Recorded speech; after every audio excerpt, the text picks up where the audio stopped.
be advised that this recorded webinar has been edited from its original format, which may have included a product demo. To set up a live demo or to request more information, please complete the form to the right. Or if you are currently not on CSC Global, there is a link to the website in the description of this video. Thank you. Hello everyone, and welcome to today's webinar, Fraud Protection Best Practices. My name is Christy DeMayo-Ziegler, and I will be your moderator. Joining us today is Fernando Cevallos. Fernando joined CSC as the lead anti-fraud developer in 2019. In this role, he brings proven skills in new technology and fraud prevention. Fernando has been a senior anti-fraud engineer for over 10 years and is also a fraud product manager. And with that, let's welcome Fernando.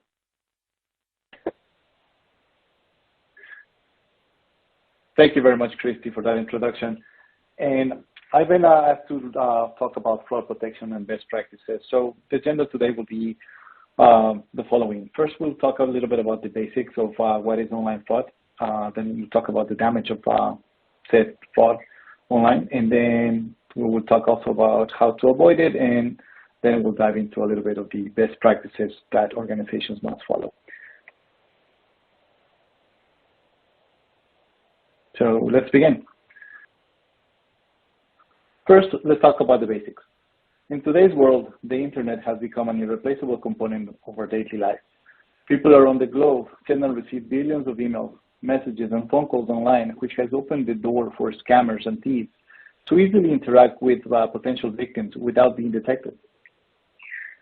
Online fraud is the result of using such communication channels on the internet to deceive and cheat internet users and organizations. There are several methods of committing an online fraud or scam, and the majority of them rely on social engineering to perpetrate their damage. Out of all of the online scams, the one that causes the biggest social and economic impact is called phishing. Through a phishing scam and the use of social engineering, fraudsters can identify the weakest link in an organization and gain access to steal login credentials, financial information, and other personally identifiable information to cause serious economic and social damage.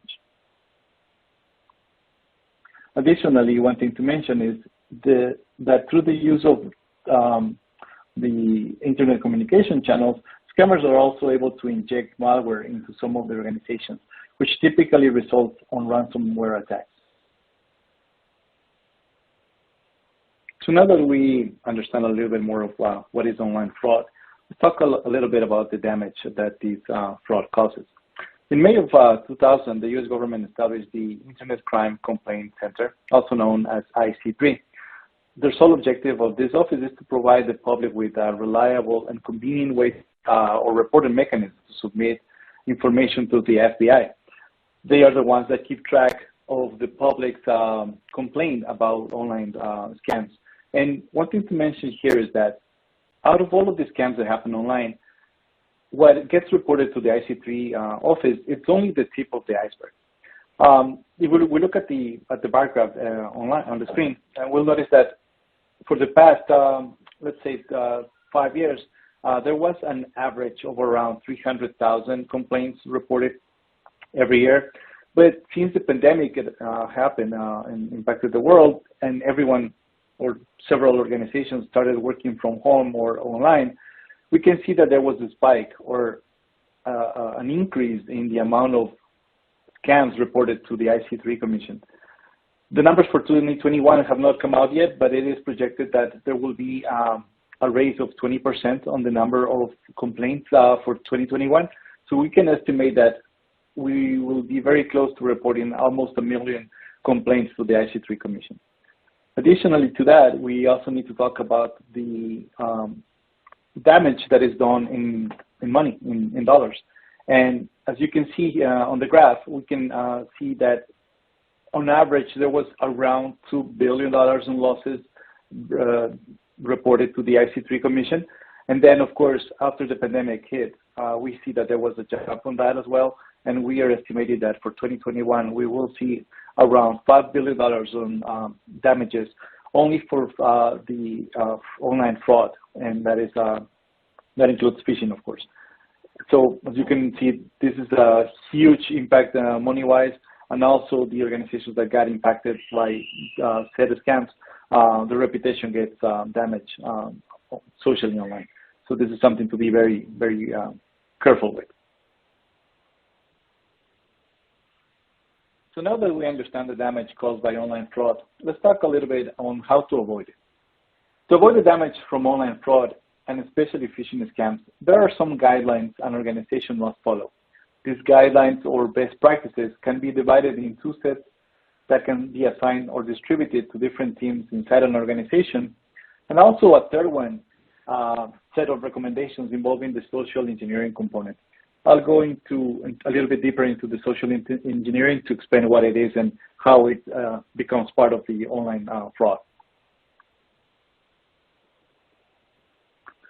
For best practices on the technological approach, we need to understand that fraud attacks can come from anywhere and also at any time.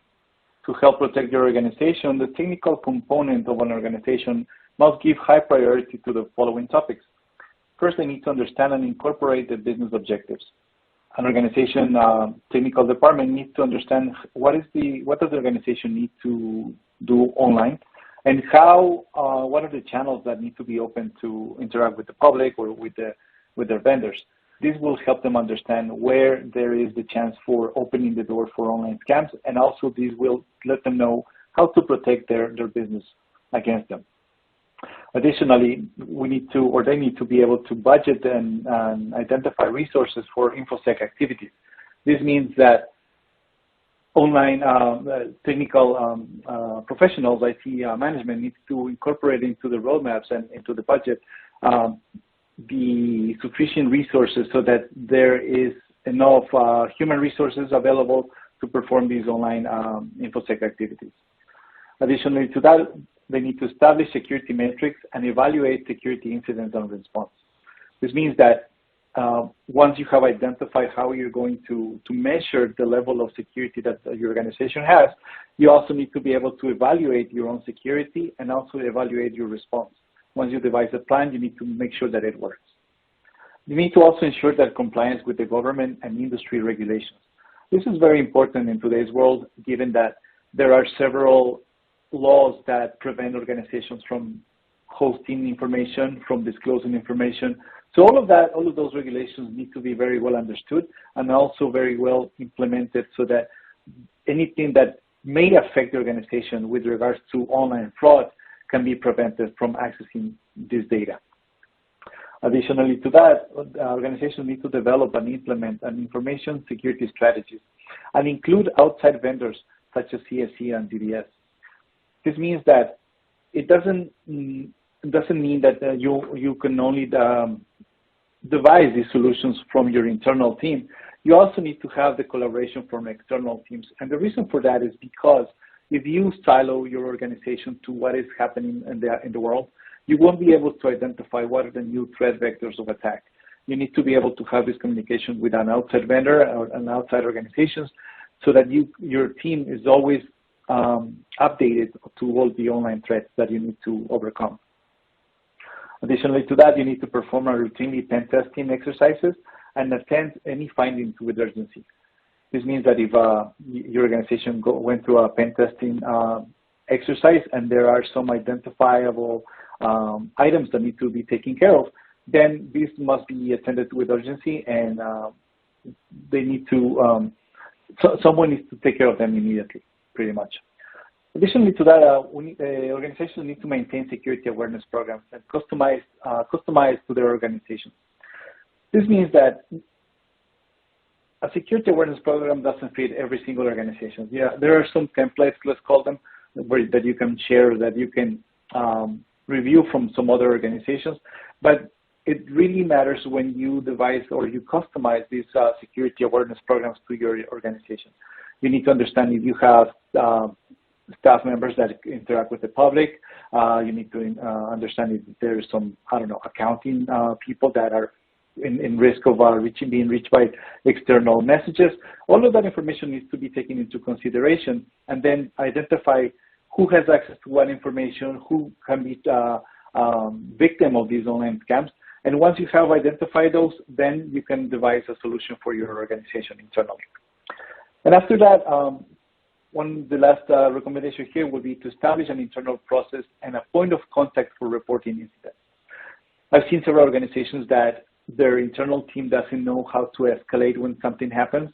There's no plan on how to pursue the solution or close the loop when a threat has happened to an organization. So establishing a very clear internal process on how to report an online threat, how to report a potential attack is very important.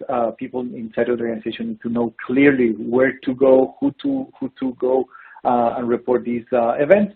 And once they have been reported, also they need to make sure that they need to close the loop, meaning they need to get a response back saying, don't worry about it, this is okay, or do the follow-up that corresponds to said event.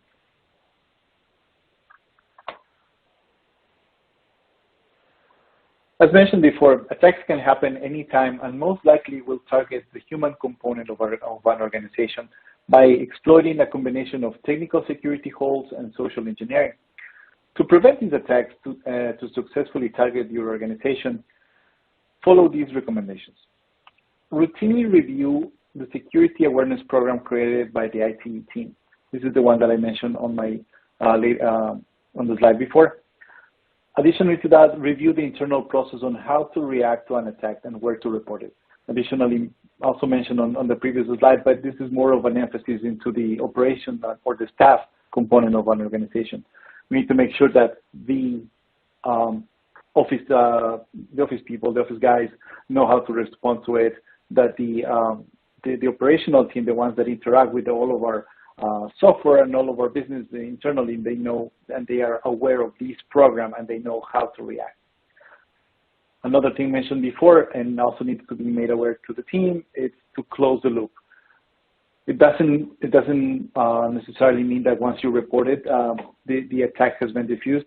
You need to make sure that someone on the other end of the email was able to receive it and understands the problem and will take on to be able to fix that or to solve the threat. So this is a very important step. And then the one that I like to talk a lot about is the training for staff members on the organization. They need to be able to learn ways to identify online fraud. There are several ways that you can teach the staff internally on how to identify, for example, what is an HTTP versus an HTTPS connection. This means that a connection of an online page is secure or not. They also need to be able to validate if an email is coming from the alleged sender. There are several scams that happen that an email is sent spoofing a CEO, spoofing the accounting department head, or a customer or a vendor. So having the ability to identify where the email is coming from is highly valuable to prevent these attacks. Multiple factor authentication is also a huge component. Not only that, you need to be able to securely allow your users to access your online presence and your systems, but also you need to be able to make them understand what multi-factor authentication means. This can be done through the implementation of a text message or an application that authorizes the access to a system. So this is very important that the user knows on why this is being done and how to use it.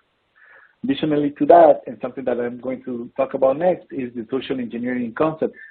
We need to make our staff members aware that there is something called social engineering that is very highly used by scammers. They know exactly what to look for. So knowing these concepts will also help and elevate the level of security of your staff. And then one thing that I like to share even among my peers is to use the real life samples of an attack. Show them what a BEC scam means, how it looks, how it happens. Show them what a spear phishing attack occurs when it happens, who can be a target of it, and also show them multiple versions of all of these online attacks. Sometimes people they see the emails, they see that the message is there. Luckily, they don't respond to them, but when they do, they are confused of what is going on. So showing real life examples, I've think that it's very productive, and it really teaches this concept clearly to discuss. So now let's talk about the social engineering approach. Regardless of the technology implemented to securing your organization, your defense will always be as strong as your weakest link. Understanding the power of the social engineering by both the technical team and the operational team will elevate your organization's security level. So, what is social engineering? The psychological, or the definition online for social engineering says that it's a psychological manipulation of people into performing actions or divulging confidential information. It takes into consideration the psychological state of the victim, the timing of the attack, and the language used on the communication exchange. It is well documented that scams usually happen or are sent after identifying not only the weakest link in an organization, but also the time when said link is at its lowest attention span. I've seen several examples when right before a very long holiday, right before Christmas, right before Thanksgiving, organizations get attacked. And this is because the people that receive the email, they're no longer, even though they're answering emails, they're looking at their inbox. Their mind is already on the holiday.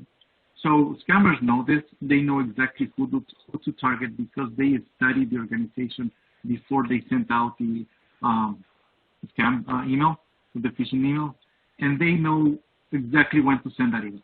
Typically, this happens on a Friday afternoon when they know people are ready to go home. Like I mentioned before, right before a holiday. So these are the times when we need to understand or be more aware that that's when it might happen. I'll go into details on what are some examples of these social engineered attacks, but know that these attacks take all of these into consideration. Who is your weakest link, and when your weakest link is going to be more susceptible or more prone to being scammed. Continuing with the social engineering approach, the following are a few examples of how a scammer might want to target a potential victim using social engineering. Typically, they will be sending emails that speak about lost password, asking them for access to an account. You might receive an email saying, I don't know what happened. I need to do this very quick. Can you help me log into my account? And if someone is not paying attention, they will grant them access. So this is one of the typical ones. The other one is an exchange message. Typically, I've seen that people will receive emails. Let's say a friend of yours went on vacation, and then all of a sudden he sends you an email or through multiple channels. It can be via email, via text messages, via a social media account, and then they ask you that, they tell you that they're in some trouble overseas or in a faraway location, and they immediately need, let's say, $500 to quickly get out of some trouble that they get on the way. These are some of the techniques that people use, scammers use to try to quickly take advantage of you. The other one is the urgent request.